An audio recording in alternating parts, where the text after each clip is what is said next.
대부분의 보호자분들은 알게 모르게 반려견에게 실수하는 경우가 많이 있습니다. 반려견은 단순히 동물이라는 존재를 넘어 가족 구성원으로서 현대사회에 중요한 역할을 하고 있습니다. 그렇기에 개는 사랑으로 대우받을 자격이 있습니다. 그러나 이런 생각을 하고 있는 보호자들도 가끔은 실수를 하며 자신의 반려견에게 잠재적으로 해를 끼칠 수 있는 일을 할 수 있습니다. 그러니 오늘 말씀드리는 내용 꼭 기억하시고 반려견과의 관계가 더 깊어지기를 바랍니다. 그럼 지금 바로 개에게 하지 말아야 할 11가지 행동을 알려드리도록 하겠습니다. 개들에게 하지 말아야 할 첫 번째 행동은 바로 옷을 입히는 것입니다. 반려견이 귀여운 곰돌이 옷을 입었다고 상상해보세요. 너무 귀엽지 않나요? 하지만 미관상 좋아 보인다는 이유만으로 입히는 것이라면 입히지 않는 것이 좋습니다. 특히나 발을 집어넣어야 하는 옷의 경우 움직임에 있어서 부자연스러워져서 대부분의 반려견이 싫어하고 불편해합니다. 혹여나 옷을 입혔을 때 헐떡이거나 입술을 핥거나 하품을 한다면 스트레스를 받고 있다는 의미이니 그런 반려견에게는 옷 입히는 것을 지양해 주시기를 바랍니다. 하지만 소형견의 경우 기온이 5도 이하로 내려간다면 체온 유지를 위해 옷을 입혀주시는 것이 좋습니다. 물론 아무 옷이나 입히면 안 됩니다. 가슴 사이즈를 기준 삼아 편한 사이즈로 입혀주고 양모 소재의 경우는 따뜻할 수는 있지만 가려움을 유발할 수 있으니 통기성이 좋고 피부를 건조하지 않게 하는 소재의 옷을 골라주기를 바랍니다. 그리고 되도록 다리를 넣는 구조가 아닌 목만 넣어서 입을 수 있는 옷이 좋을 것입니다. 개들에게 하지 말아야 할 두 번째 행동은 바로 포옹입니다. 반려견과 포옹을 자주 하시는 편인가요? 사실 포옹은 사람에게나 애정 표현 중 하나이고 개 입장에서 본다면 애정 표현이 아니라 위협하는 행동으로 보일 수 있습니다. 그렇기에 함께 산 지 얼마 안 된 반려견이나 처음 보는 개에게 포옹을 섣불리 한다면 스트레스를 받게 할 수 있으니 조심하시는 것을 추천드립니다. 그러나 대부분의 개는 신뢰하는 사람들의 포옹은 허용할 것입니다. 다만 포옹을 받으면서 동시에 정말 사랑받는다는 느낌을 꾸준히 받았다면 말입니다. 그러니 개가 예뻐서 애정 표현으로 포옹을 바로 하는 것보다는 몸을 옆으로 돌리고 가만히 먼저 다가오기를 기다려주는 것이 개가 느끼기에도 위협적이지 않고 베스트인 자세입니다. 개들에게 하지 말아야 할 세 번째 행동은 바로 목줄을 당기는 것입니다. 혹시 산책할 때나 교육할 때 목줄을 사용하시나요? 목줄을 사용하게 되면 아무래도 목에 무리가 가기 때문에 반려견의 건강을 해칠 수가 있습니다. 한 보고서에 따르면 매년 약 2만 7천 마리의 개가 목줄과 관련된 사고로 부상을 입습니다. 게다가 목줄을 자주 당겨지는 개들 중에는 갑상선 문제가 높은 비율로 관찰되었습니다. 특히 몸집이 작은 개나 눈높이가 높은 개들이 목줄로 인해 다칠 위험이 높습니다. 그러니 목줄 당기기에서 발생하는 위험을 피하려면 목줄보다는 하네스를 사용하는 것을 추천드립니다. 아무래도 하네스가 목이 아닌 가슴과 등 부분에 착용되다 보니 몸에 고루 분산되는 압력을 제공하여 목에 압력이 집중되는 목줄보다 훨씬 덜 위험하기 때문입니다. 다만 하네스를 착용할 때에는 해당 개의 사이즈에 맞게 착용을 시켜야만 합니다. 너무 크면 개가 빠져나와 사고가 날 수 있고 너무 작으면 통증과 불편함을 유발할 수 있으니 몸길이, 목둘레, 가슴둘레 등을 측정하여 적절한 사이즈로 채워줘야만 합니다. 개들에게 하지 말아야 할 네 번째 행동은 바로 사과를 강요하는 것입니다. 많은 사람들은 개가 사고를 치고 혼날 때 무엇인가 잘못한 것을 알기 때문에 불쌍한 표정을 보인다고 생각합니다. 하지만 실제로는 보호자의 신발을 씹거나 화분을 넘어뜨린 것에 대해 반려견은 미안해하지 않습니다. 과학자들은 개가 죄책감이나 부끄러움과 같은 복잡한 감정을 느끼지 못할 것이라고 합니다. 왜냐하면 개들의 지능은 30개월 된 아이들 정도이기 때문입니다. 표정을 불쌍해 보이려는 것은 단지 그 상황을 모면하고자 눈치를 보는 것뿐이고 그런 표정을 지을 때마다 보호자의 화가 어느 정도 누그러지는 것이 학습되었기 때문입니다. 개들에게 하지 말아야 할 다섯 번째 행동은 바로 냄새를 못 맡게 하는 것입니다. 반려견과의 산책 시간은 어느 정도 되나요? 충분히 시간을 갖고 여유롭게 산책하시나요? 개들은 호기심이 강하며 냄새 맡는 것과 탐험을 좋아합니다. 그렇기 때문에 산책은 단순히 밖을 돌아다니고 운동하는 개념을 넘어 반려견에게는 야외에서 마음껏 새로운 냄새를 맡고 즐길 수 있는 아주 귀한 시간입니다. 그러니 앞으로 산책을 할 때에는 걷고 뛰는 것만이 아니라 반려견이 냄새를 맡고 즐기며 산책할 수 있도록 해주시기를 바랍니다.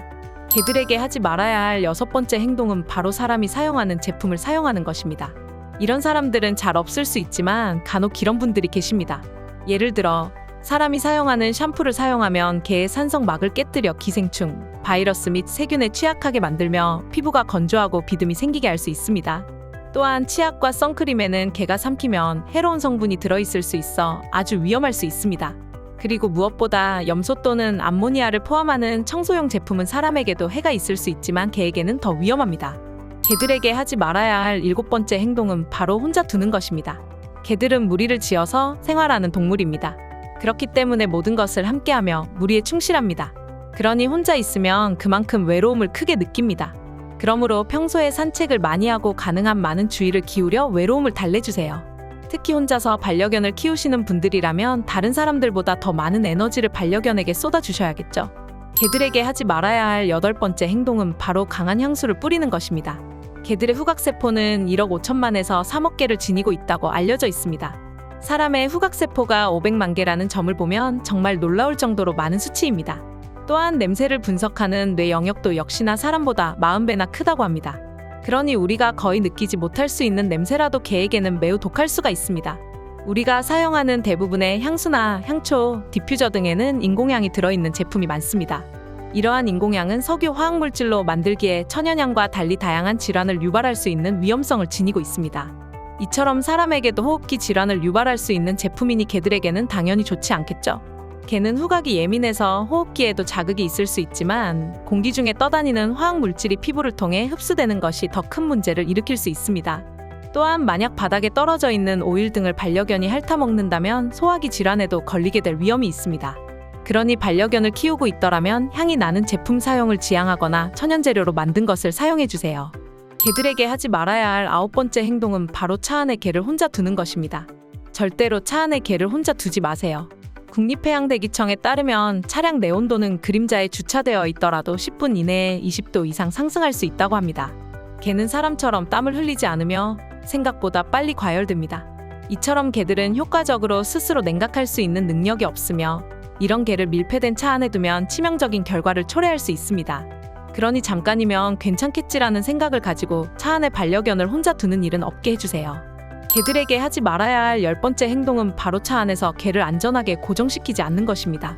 사람들은 차를 탈 때 안전벨트를 사용하고 아이들에게는 안전용 카시트를 사용하는데 왜 개에게는 이런 장치를 하지 않을까요? 차 안에서 반려견을 안전하게 고정시키지 않으면 교통사고 시 심각한 부상을 입힐 수 있습니다. 또한 개가 움직이는 차에서 창문 밖으로 머리를 내민 채로 두지 마세요. 가지나 돌 또는 다른 잔해물이 동물의 머리와 충돌할 수 있는 위험이 있습니다. 게다가 개는 움직이는 차에서 뛰어내리려는 충동을 느낄 수 있기에 사고가 벌어질 수도 있습니다. 또한 개가 흥분하여 차 내부를 돌아다니면 운전에 방해가 되어 자칫하면 큰 사고로 이어질 수 있기 때문에 차 안에 개를 태운다면 안전하게 고정시킨 채로 이동해 주시기를 바랍니다. 마지막으로 개들에게 하지 말아야 할 11번째 행동은 바로 권장 1일 섭취량 이상 먹이는 것입니다. 개에게는 권장 1일 섭취량을 초과하여 먹이지 마세요. 사료와 간식을 달라고 하는 귀여운 반려견의 눈을 차마 무시하기 어려울 수 있지만 책임감 있는 보호자가 되어야 합니다. 음식을 주는 것은 사랑이 아닙니다. 충분히 행복하게 해줄 수 있는 것은 많이 있습니다. 그리고 개 비만이 점점 증가하고 있기 때문에 건강을 위해서라면 꾹 참고 1일 섭취량을 지켜주시기를 바랍니다. 여기까지 개에게 하지 말아야 할 행동에 대해서 알아보았습니다. 혹시 이 중에서 의도치 않게 해왔던 것들이 있지는 않았나요? 있었다면 지금부터라도 반려견을 위해서 고쳐주시기를 바랍니다. 없었다면 지금처럼 반려견을 위해 유지해주시기를 바랍니다. 사랑하는 만큼 상대방이 싫어하는 것을 안 하게 되는 것처럼 반려견을 사랑한다면 반려견이 싫어하는 것이 무엇인지 알고 안 하는 것이 좋겠죠? 이 밖에도 반려견에 관한 많은 정보들 채널에 많이 있으니 구경하고 가세요. 이번 영상이 도움이 되셨다면 좋아요와 구독, 알림 설정 부탁드립니다. 다음 시간에도 반려견에 대해서 알면 좋은 영상 가지고 찾아뵙도록 하겠습니다. 감사합니다. 행복한 하루 보내세요.